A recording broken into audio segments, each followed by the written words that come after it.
Hello, everyone. It's time for Vanity Chicagoland Stories, the podcast. I'm your host, Pete Costanis. This is episode 467, season 19. Today's date is August 23rd, 2025, and welcome to the show. On today's program, I will talk about the Marbro Theater, and that was located on the west side of Chicago in the Austin neighborhood. I'll talk about is history of that. And also, I'll read off a menu from Lum's Restaurant. That was a chain of restaurants in the 70s and 80s in Chicago. And I remember them very fondly. So I will read a menu from that. This will be fun. Before I get started, the program will go into a commercial break. And this program is brought to you by Lady Chic Speed Styler. And it was a hair dryer, a blow dryer it was. I believe this commercial is from 1973 or 74. And it features two famous actresses. If you listen to their voices closely, you will recognize them. If not, then I will reveal who they were. Okay. Or who they were. All right. So sit back and relax. Let's go back to the mid-1970s. And for the commercial for Lady Chic Speed Styler. I'll be right back with the rest of the show, folks. Thank you. This chic styler works so fast, you know what they call it? The speed styler. And look what else it has. A concentrator for those tough-to-dry places. And it's fast. 3 drying speeds for easier styling. And it's fast. Special brush for blow drying. And it's fast. Plus styling mist for control. And 2 combs for fluffy curls. Wow, Chic gives you the most to work with, and it's so fast. Chic calls it the speed styler. Get one. Okay, everyone, I'm back. I hope you enjoyed the commercial for Lady Chic Speed Styler hair dryer or blow dryer, whatever it was. The women that are speaking in the commercial, 2 of them are famous actresses. There were 3 of them. I don't recognize the other one. The first one was Farrah Fawcett. This is before Charlie's Angels or Lee Majors' wife, that catapulted to stardom. So, she did a lot of commercials, very pretty lady. It's too bad she died.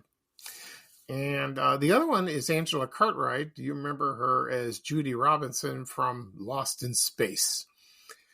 And, she was in that, like I said, she was she's a very pretty lady. She's still with us. I don't know if she's acting. No, I don't think so. But I loved her in Lost in Space. She was great. Also, Danny Thomas show before she was a little girl.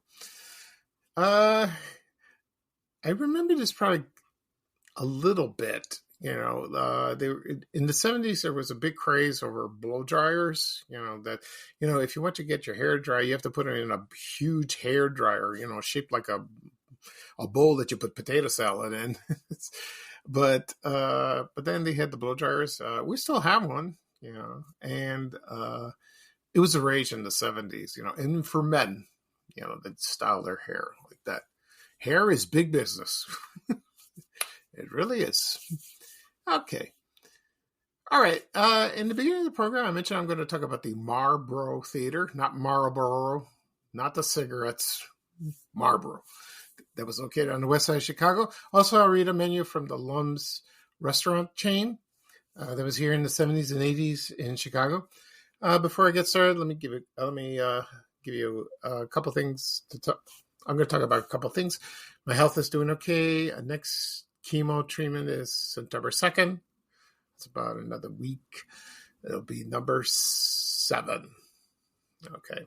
Probably 5 more to go after that. A couple things about Facebook. People still ask me about the podcast. Where do I find your podcast? I always tell them on every podcast. I gladly reply to them. Go to my YouTube channel. You will find it. Type in Vanity Chicagoland Stories or my name, Pico Stans. You will find it. Okay. The thing is, a long time ago on my Facebook page, there was a link that said podcast, and you put the link of the podcast. When people go visit my page, they would see the link. They removed that. After, they removed that. I don't know why. I think it was ridiculous. so people can find it. So I don't understand. Maybe if a lot of people wrote into Facebook, send in messages and bring it back. It's easier I guess not. So I do my best, and people are very happy, when they find it or they discover them themselves. Excuse me. So that's cool, like that. So the easiest way you can look at it, if you're tech savvy, you look on your apps and you can find it, or you go on YouTube. It's easier. This is for older people. They like that better. So that's the reason why I do both. Okay.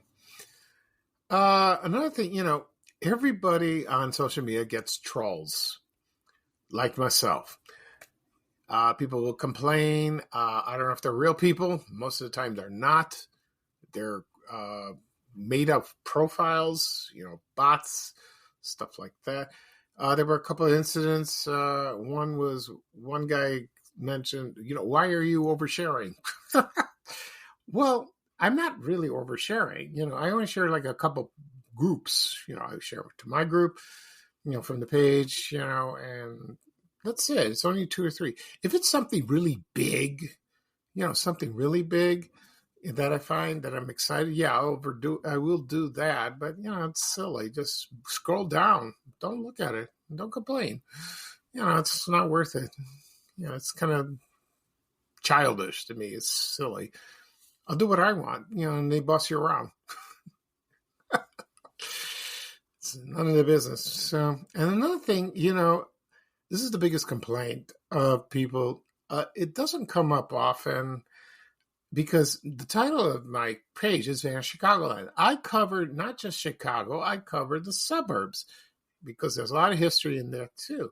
If I just did Chicago, fine, but I want to do all over because I went to places outside of Chicago, a lot of memories, not just the city.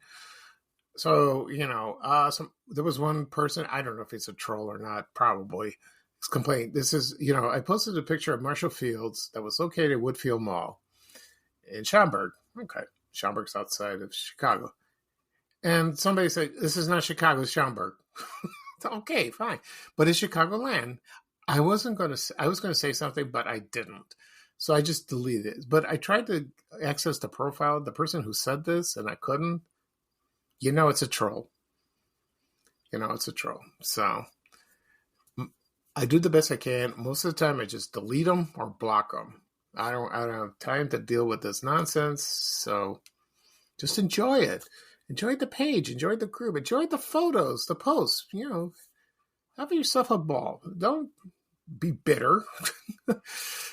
Don't do that. I mean, just enjoy it. It's silly. Some people like to vent. I know a couple people like that in my life. They do that every day. And not towards me. Just life in general. The world. All right. We don't live in a great world.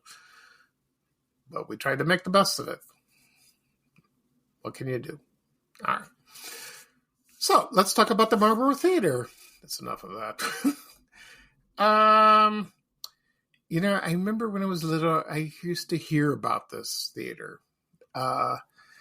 It was a strange name. So let's see. So it was a historic Chicago movie palace, and its design was ornate. And it was located at 4124 West Madison Street on the city's west side in the Austin neighborhood, I believe. And it was built by independent operators. Their name were Lewis L. and Meyer S. Marks. So they were brothers. So I want to, let's see. So what time I'll get that in a second. So it opened on May 28th, 1927. And this is according to Cinema Treasures. Some people don't agree with this website, but, that's all I got. And they featured a parade with Garfield Park. So it was in the Garfield Park neighborhood. I think that's what it was, not Austin. So I'm not sure. And it opened, the first movie opened. It was a film called The Loves of Sonia. And it was a Gloria Swanson film. She was a famous silent film actress. And there were performers, there were band leaders and organists. So they did have they had an area, like an orchestra with with a band or, and an organist. So they tried to. At first, wasn't that successful, but then later on, it grew and grew and grew, and it got very popular. People loved the interior of the. It was the theater was very elegant, and it had about 4,000 seats in capacity like that. About a year later, there was another theater. It was located on Crawford Avenue, not Pulaski. It was called the Paradise Theater. And there was rumors like the Marbro Theater would fail and Paradise would be successful. But a lot of people have said, I read somewhere, that the Paradise Theater was okay, but the Marbro Theater was much better. Because the Paradise Theater had bad acoustics, and so that was a shame. So on November 1st, 1929, the Marx Brothers, not Groucho and Chico, they sold the Marbro Theater to the Balaban and Katz Theater. You've heard of them. They had a chain of theaters all over Chicago, like including the Granada Theater up in Rogers Park. And they not only had there were performances, movie performances. They had live stage shows too, and that lasted to the 1940s. And then television came, and a lot of people didn't go out to the movie theaters. They stayed home and watched because it was cheaper and convenient. Sounds like today. And most of the time, they still showed films, and people still went. And they show cartoons in the afternoon, like that. So, and then it just fell out of popularity, and then a lot of people came, and the neighborhood changed drastically. So in the 60s. So, and then the theater was demolished. It was gone.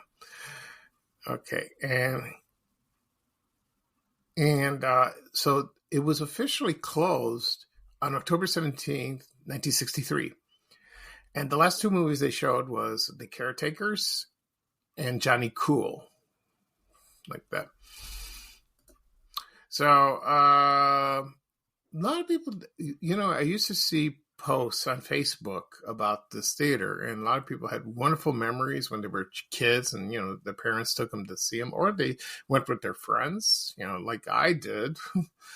Going there. And they said it was, sometimes they couldn't watch the movie. They would watch the architecture of the movie. Just like I talked about the Uptown Theater last week. And, it's still closed, but it's still there. So the Marbro Theater, now it's an empty lot. It still is. So I checked Google Maps, and it's still an empty lot. There's a gate all around like that. So that's it. So I wouldn't drive down there by myself, so because the neighborhood is kind of dangerous. You got to be careful. Well, daytime will be okay, but we drive by and that would be cool. There was history there. There was a wonderful, beautiful movie palace there. So that's interesting. That's a very interesting. I love talking thing. Excuse me. So, movie palaces are like, I spoke to a friend of mine last week, and he asked, "Why don't you do about movie palaces in general?" Well, there were a lot of them in Chicago, but I would talk about the Marbro, the Paradise. There was the Granada Theater. There were others, lots of them. I made a video long time ago about movie theaters in Chicago. You can find it on YouTube. You can do a search with my name, Pico Sanz, and you would find, movie palaces. I combined all the photos of all the movie theaters that were no longer existed. The only thing I forgot to put was the biograph. I forgot all about that. So that's okay. It's sort of there, but it's not torn down, but they use it for other events. But I forgot to put that. How could I be so silly to forget about something like that? Amazing. Okay. That's enough for the Marbro. Right now I'm going to play a commercial for Lum's Restaurant. Okay. And this features a a famous comedian, Milton Berle. He was the spokesperson for that. Later on was Phyllis Diller. He was a spokesman for the 70s. So here's a commercial. It's a hamburger commercial from Lum's Restaurant featuring Milton Berle from 1975. So sit back and relax, and I will read a menu off from Lum's Restaurant. This will be fun. Okay? All right. So I'll be right back with the rest of the show, folks. Thank you. I am crazy about Lum's gourmet burger. Green peppers, mushrooms. I love the olive burger. Don't nobody move until I get my bacon burger.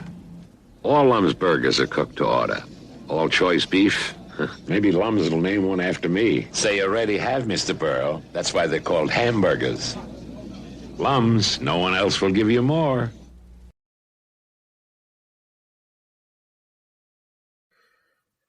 Okay, everyone, I am back. I hope you enjoyed the commercial for Lum's Restaurant featuring Milton Berle from 1975. It was a hamburger commercial.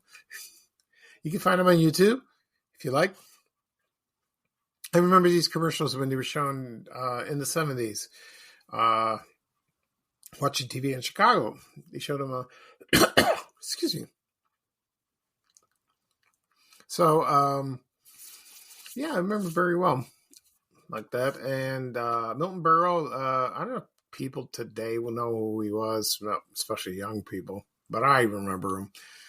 He was Mr. Television, and he started the success of watching TV with his variety show called Texaco Star Theater that premiered on June, I forgot the exact date, June 1948. And that ran for many years, and it was on Tuesday nights on NBC, which back then was WNBQ, not WMAQ, Channel 5 in Chicago. And he was a big deal because people ran home or stayed home, or in the old days they had television sets displayed at stores, and people would watch from the windows, store windows like that. And according to one story, the plumbing, in certain cities stopped because people didn't want to miss a thing of the show. They stayed for the commercials too. Yeah, they did live commercials back then. So, and then after the show ended, he continued guest starring. He had a couple more variety shows and all that. And then he died. I'm not sure, in the 2000s, I think. He was funny, but he was accused of stealing jokes, which was true. My favorite is when he dressed up as a woman. He was so ugly. But it was hilarious. It's funny like that. Not today. People dress up weird, and it's not funny. It's just normal. So that's that. All right. Okay, right now I'm going to talk about Lum's Restaurant. First, I'll talk about the history of this place, and then I'll read a menu. Okay? One last thing. I'm saying not one last thing. One thing I want to tell you. I had a message from somebody and asked me, if I'm going to read a menu, can you please include the prices? I haven't done that in the past.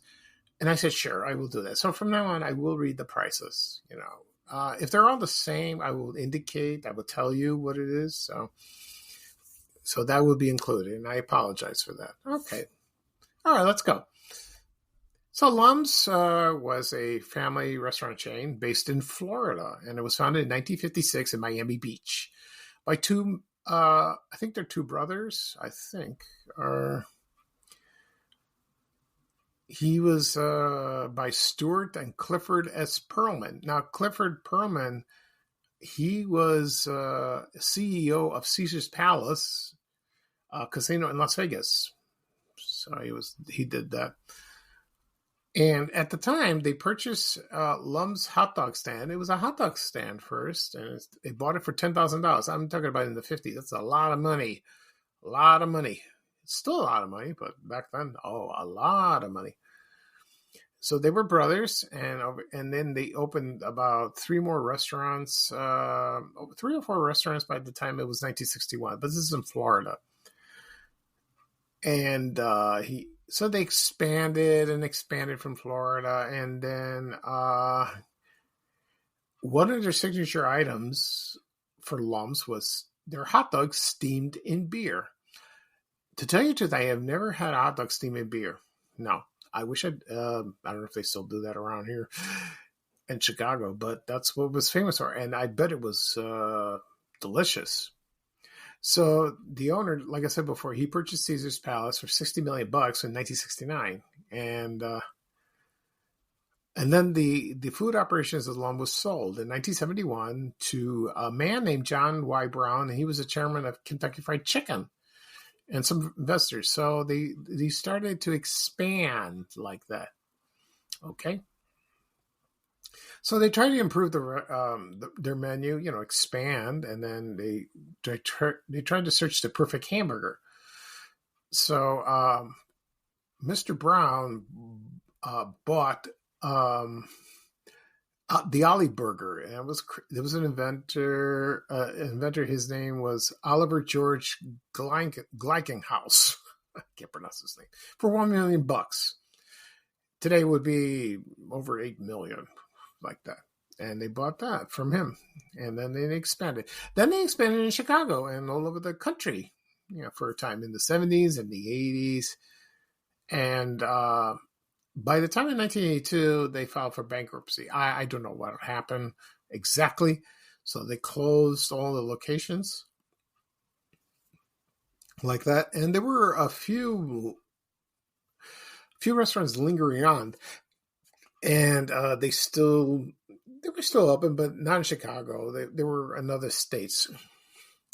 And then they opened a couple of them like that, and then they were so the last one closed like in the late 2000s. That was in Florida, in Davie, Florida. That is, and let's see. So I remember this restaurant. I never went in my life. I never did. I used to see the signs, when I was in the car, when my mom was driving, or with friends. We would say, "Yeah, there's Lums," The locations, I'm trying to remember. I found according to the Chicago Tribune, the locations were, I'll read them off. There was 6701 West Toohey in Niles, 1720 West Algonquin in Arlington Heights. The other one was 1225 South Elmhurst Road in Des Plaines, 1849 West Irving Park in Schaumburg, and 102 South Milwaukee Avenue in Wheeling. There was one in Glenwood. I posted that photo. Some people claim it's Homewood, but I think it's Glenwood. I think there was one in Maryville, and there were a couple in Indiana, I believe. Maryville, I would think. And there was one in Orland Park or Tinley Park. It was on 159th in Harlem. That's what someone said. I don't know about other locations. No idea. I don't know. I have no clue. Okay. All right, so let's see. So I'm going to read a menu from this place. Okay. So let me get it up real quickly. Here we go. This is the dinner menu. Okay. So here we go. Just a moment, please. So here are Lum's specialties. The Lum's famous hot dogs steamed in beer. It cost 35 cents, and it was with sherry flavored sauerkraut. I forgot about that. I like sauerkraut, but I don't know if that tastes. I don't know how that would look. How it would taste like that. When it's with sherry, the liqueur. There was a Lum dog. It was a hot dog with chopped sirloin over barbecue sauce. Okay, but it was the Lum's famous hot dog was 35 cents. If you add the sauerkraut, that's like 4 cents extra, or 40 cents. It was a nickel. Excuse me. They had the Lum burger, chopped sirloin and own barbecue sauce with an egg bun with cheese. That cost 45 cents. With cheese, 55 cents. Sandwiches. They had imported Holland ham sandwich heaped high on an egg roll, either served hot or cold, 65 cents. Cheese, 75 cents. Our own heap height roast beef sandwich with natural juices served on a Lum's delicious toasted egg roll, served with, So that costs 85 cents. Lum's world famous submarine. That's imported hollowed ham, Genoa salami, provolone cheese, spicy Italian salami, garnished with lettuce and tomato. Served hot or cold. 85 cents. It's extra with cheese. Okay, this is their seafood. They had filet of fish sandwich served with lettuce, tomato, and tartar sauce. Sounds like no, it doesn't sound like filet of fish. No, they didn't serve lettuce. 55 cents. Tuna fish sandwich, white meat with lettuce, tomato, mayonnaise. 55, the same price. Golden fried clams in a basket, 85 cents. Shrimp in a basket with tangy sauce, the same price, 85. Let's see what we got here. So the dinner special. So they had imported ham steak with pineapple, French fries or potato salad, coleslaw, tomato on a toaster on $1.55. Light and lively cold plate. I think this is I don't think it's a diet plate. No, it's hollowed ham, Swiss cheese, salami, tuna fish, tomato, potato salad, or coleslaw on a roll, $1.45. It was 10 cents lower. Butterfly shrimp with cocktail sauce, same sides, $1.55. Golden fried filet of fish served with French fries, the same sides, $1.35. They had clams, sweet and tender clams, same side orders. And treasures of the sea, and that's shrimps, clams, filet of fish, and same sides, French fries, coleslaw, tomato, and tangy sauce on a toasted roll, $1.75. Okay. We got that. Next, I talked about that. The side orders they had were French fries, onion. Okay, so French fries was 30 cents, onion rings 45, potato salad 30, sauerkraut was 25 cents, creamy coleslaw 30 cents, and tossed salad with lettuce, tomato, and dressing, whatever dressing you want, 35 cents. Beverages, they had beer served in frosted glasses. They had dark Ballantine, regular Ballantine, small. The small was either 30 cents or 25 cents. It depends on the beer. So Ballantine and Budweiser were 30 cents, and they were 50 cents for a large one. The regular Ballantine was 25 cents, and large one was 45. And Lowenbrau, remember Lowenbrau? 50 cents, large schooner. Those are the large schooner. They were called 80 cents. Okay. They also, they had all domestic packaged beers that cost 50 cents. They had international beers that sold. So I'll read them off to you. Amstel, Asami from Japan. Okay, Amstel's from Holland. Asami from Japan. Bass Ale from England. Carlsberg from Denmark. Carta Blanca from Mexico. Champale. Remember Champale? That's from the U.S. Four Lions from Denmark. Guinness. Yeah, they had Guinness then. It was 90 cents. That's expensive. Yeah. Harp from Ireland. Heineken from Holland. Okay. Lowenbrau, light or dark. Yeah. Michelob, 60 cents. O'Keefe's beer or ale from Canada. Obi Holland beer from Holland. San Miguel from the Philippines. Ski beer from Norway. Tuborg from Denmark. And Würzburger Hofbrau from Germany. They come in different, but most were below $1. So, like that. Other beverages. This is non-alcoholic. They had coffee, tea, milk. Coffee and tea were 15 cents. Milk, chocolate milk were 20 cents. Soft drinks were 15 cents. Large is 25. And hot chocolate was 15 cents. Desserts. They had this. Strawberry shortcake, 50 cents. German chocolate cake. Ooh, I love German chocolate cake. That was 35 cents. And assorted pies, fresh baked daily. So they had probably apple, cherry, 35 cents. Okay. Did I forget anything? I don't think I did. No. I did. So I'm glad I included the prices as much as I could. But that was a fun read. That really was. Okay. So that was good. Like I said before, I wish I went to this place. I want to try the hot dogs with the steamed hot dogs with the beer. Oh, it sounded good. Excuse me. Okay, so that's it for this show. I'll do a recap of what I talked about. I talked about the Marbro Theater that was located on the west side of Chicago. that was located at, just a moment, please. I forgot the address. I think it's 4110 West Madison Street in Chicago.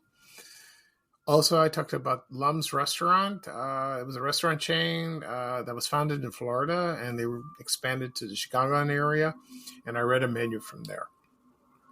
Okay.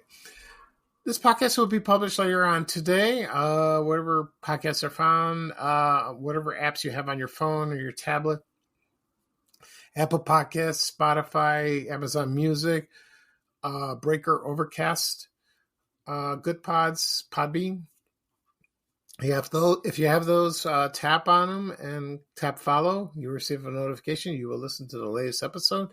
All the rest of the episodes are there. Help yourself. I also have if you have CarPlay on your car, you can listen to Spotify or whatever apps they have, and you can listen to me while you're driving. Also, you can stream on TV, on your TV, that is, Spotify. You can listen or go to the YouTube channel. I'll get to that in a moment. You can listen. Also, it'll be published on my blog, www.vinylchicagoland.blog. They're all listed there. You can click on the link. It'll take you right there. You can listen to your desktop as well, if you'd like, or any device. Also, it'll be on my YouTube channel. And again, I mentioned this earlier in the show. People ask me, where do I find your podcast? Where do I find your podcast? I want to listen to your podcast. You can go to YouTube, my YouTube channel, Vinyl Chicagoland Stories, or do a search of that, what I just mentioned. Or type in Pico Science, you will find it. Click subscribe. It doesn't cost anything. You can listen anywhere. You can listen to previous episodes. They're all there. Help yourself.